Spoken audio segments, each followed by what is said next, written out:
Tokyo looks like a city that has already defeated the future. Its trains arrive with almost impossible precision.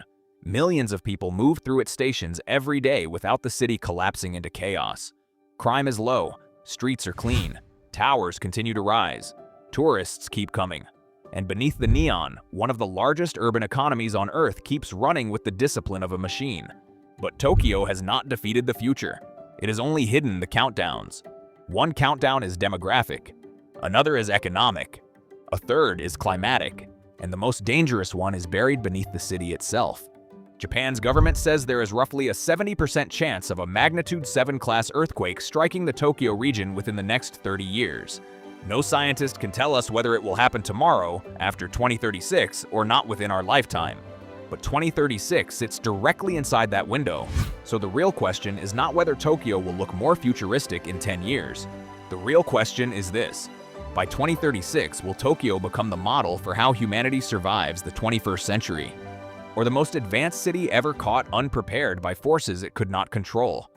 Right now, Tokyo does not look like a city approaching decline. In 2025, Tokyo metropolis had about 14.25 million residents.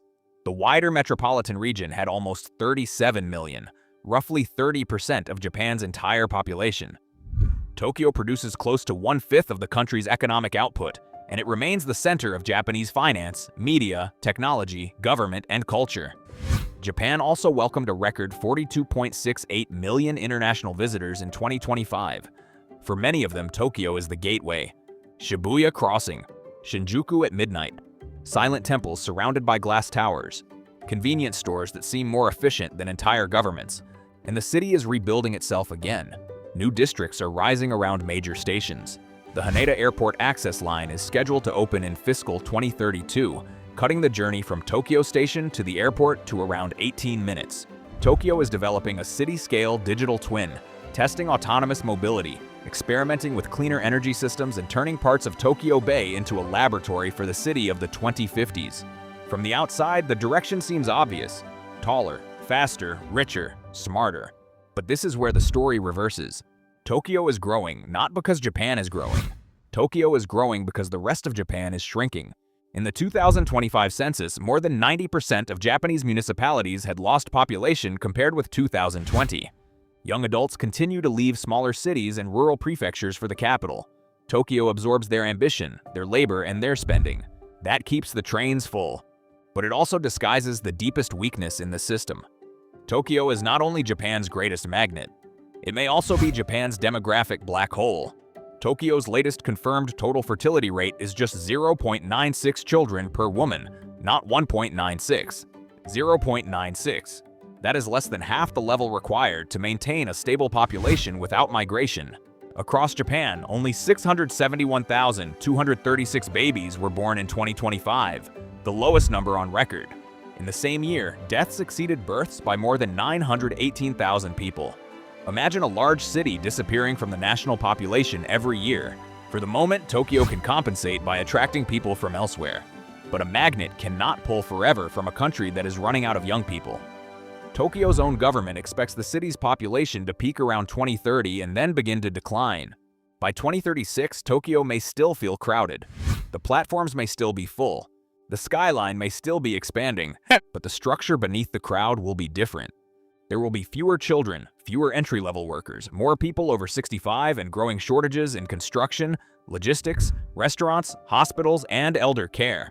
This is why the Tokyo of 2036 may not be defined by spectacular inventions. It may be defined by machines quietly replacing missing humans, robots moving supplies through hospitals, artificial intelligence handling municipal paperwork, driverless shuttles connecting older neighborhoods, automated stores operating with fewer employees, remote medical systems monitoring elderly residents who live alone, translation technology allowing a more international workforce to function inside a society that has traditionally been cautious about immigration. Tokyo's smart city transformation will not happen only because technology is exciting. It will happen because the city may no longer have enough people to perform every essential task. And that creates a political choice Japan can no longer postpone. Either Tokyo becomes far more automated, far more open to foreign workers, and far more supportive of families, or the world's most efficient megacity begins to lose the human capacity that keeps it efficient. By 2036, Tokyo could become more unequal in a uniquely Japanese way. The central districts may become cleaner, wealthier, and more international. Premium towers, corporate campuses, luxury hotels, and redeveloped station districts could attract global capital and high-income residents. Meanwhile, older suburbs may face a different reality: aging apartment blocks, closed schools, fewer local shops, longer waits for care workers, homes that lose value as their owners disappear. Japan already has millions of vacant houses, even while housing in central Tokyo becomes more expensive. That contradiction could become one of the defining images of 2036. A small apartment near a major station may cost more than ever. An entire house 2 hours away may be nearly worthless. The city will not simply shrink from the outside inward. It may divide into zones. Hyper-connected districts where every square meter is valuable, and quieter areas where infrastructure becomes too expensive to maintain for a declining population. Tourism adds another pressure. Record numbers of visitors bring money, jobs, and global attention. But they also increase crowding, hotel demand, transport pressure, and the feeling that parts of the city are being redesigned for temporary guests rather than permanent residents. If the yen remains weak, Tokyo may continue to feel affordable to foreign visitors while becoming increasingly expensive for people earning salaries in yen.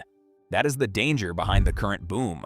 Tokyo can look richer internationally while many of its residents feel poorer domestically. By 2036, the central conflict may not be Tokyo versus other global cities. It may be Tokyo's global success versus the daily lives of the people who make that success possible. Tokyo's official strategy is ambitious. Policies planned through 2035 include urban digitalization, stronger disaster protection, zero-emission systems, autonomous mobility, and a technology-driven transformation of Tokyo Bay. Some changes are likely to be visible by 2036. A faster rail link to Haneda, more solar-equipped buildings, smarter energy grids, more automated railway operations, digital systems that simulate floods, crowds, and emergency evacuations before they happen in the real world. But Tokyo's future will not arrive as a perfect science fiction package. The famous magnetic levitation line between Shinagawa and Nagoya proves that. The project has faced delays, construction disputes, and rapidly rising costs.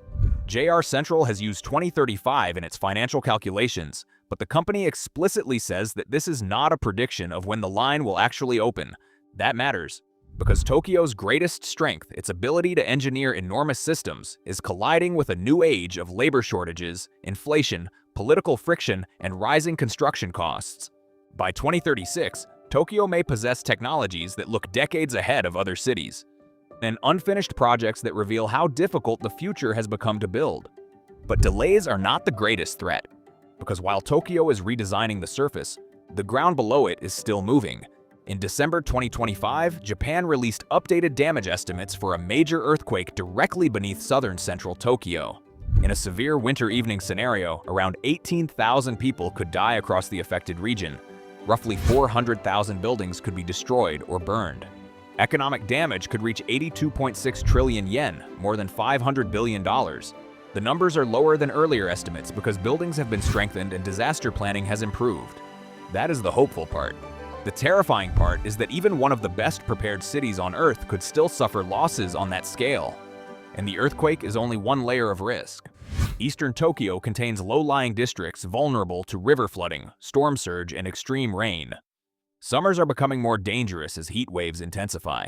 Aging residents are especially vulnerable when electricity, air conditioning, transport, or medical services fail. Tokyo is fighting back with engineering on a scale few cities could attempt.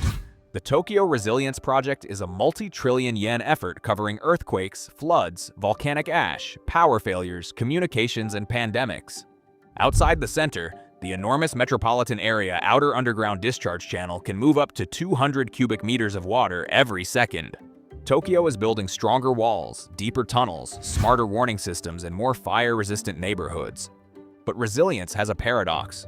The safer Tokyo becomes, the more people, money, data, and national power concentrate inside it, and the more devastating any successful strike against that system would be. An earthquake does not need to destroy every tower to change Tokyo's future. It only needs to interrupt transport, electricity, supply chains, financial systems, and public confidence long enough for companies and residents to reconsider where the center of Japan should be. So what will Tokyo actually be like in 2036? There are three realistic futures. In the first, Tokyo manages the transition. Automation offsets labor shortages. Immigration rises gradually. Family support makes the city less hostile to parents. Old buildings are replaced or reinforced. Artificial intelligence improves public services without destroying social trust. Tokyo becomes slightly older and perhaps slightly smaller, but also safer, greener, and more productive. This is the optimistic future, not endless growth, but controlled reinvention. In the second future, the city remains spectacular but becomes divided. The wealthy center thrives on tourism, finance, technology, and foreign investment. Housing becomes harder to afford. Older suburbs hollow out. Service shortages spread. Robots fill some gaps, but not all. Tokyo remains one of the world's greatest cities, yet daily life becomes more difficult for the people outside its most successful districts. This is the most likely danger. Not collapse, but slow separation. And in the third future, a major shock arrives before the transition is complete. An earthquake, a financial crisis, a severe energy disruption, a geopolitical conflict that hits trade and tourism, or several smaller shocks occurring at once. Then Tokyo's extreme concentration, its greatest economic advantage, becomes its greatest vulnerability. The Tokyo of 2036 will probably not look like a cyberpunk fantasy. There may be more robots, smarter trains, and autonomous vehicles, but the most important changes will be almost invisible. The age of the person standing beside you, the number of workers missing from a hospital, the temperature inside an apartment during a blackout, the data flowing through an underground control room, the strength of the wall behind an old wooden house, and the pressure building beneath the street. Tokyo has survived fires, earthquakes, war, economic collapse, and decades of stagnation. Again and again, it has rebuilt itself into something stronger. But this time, the enemy is not one disaster.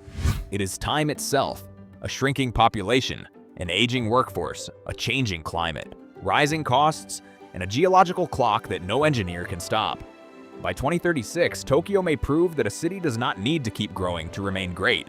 Or it may prove that even the most advanced city on Earth cannot escape the forces beneath its success. Tokyo is not waiting for the future. Tokyo is racing against it.